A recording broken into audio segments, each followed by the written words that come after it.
కాళ్ళకు చెప్పులు కూడా లేని ఒక 8 ఏళ్ల అబ్బాయి రైల్వే స్టేషన్లో ఒక ప్లాట్ఫామ్ వద్ద అడుక్కుంటూ ఉంటాడు. అదే ప్లాట్ఫామ్ మీద మరొక 8 ఏళ్ల అబ్బాయి కొత్త చెప్పులు వేసుకొని ఫ్యామిలీతో నడుస్తూ ఉంటాడు.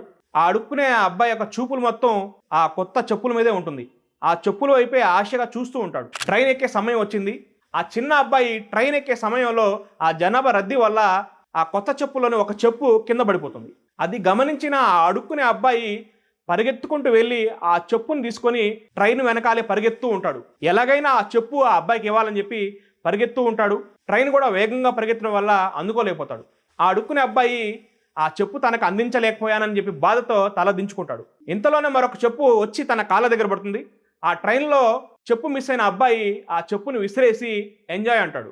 లైఫ్లో ఎప్పుడైనా ఇంకొకరికి మంచి చేద్దాం అనుకున్న ప్రతిసారి మనకే ఎక్కువ మంచి జరుగుతుంది. లైఫ్లో ఎప్పుడూ ఎదుటివారి మంచే కోరుకోవాలి. ఒకరిని తొక్కేద్దాం, ముంచేద్దాం, మోసం చేద్దాం అనుకుంటే చివరికి మనకే చెడు జరుగుతుంది, కొద్దిగా లేట్ అయినా. ఎప్పుడైనా మనం ఎదుటివారికి మంచి చేద్దాం అనుకుంటే దేవుడు మనకి ఇంకా ఎక్కువ మంచి చేస్తాడు. ఈ వీడియో నచ్చినట్టు లైక్ చేయండి. తప్పకుండా మీ అభిప్రాయాన్ని కామెంట్ చేయండి, షేర్ చేయండి.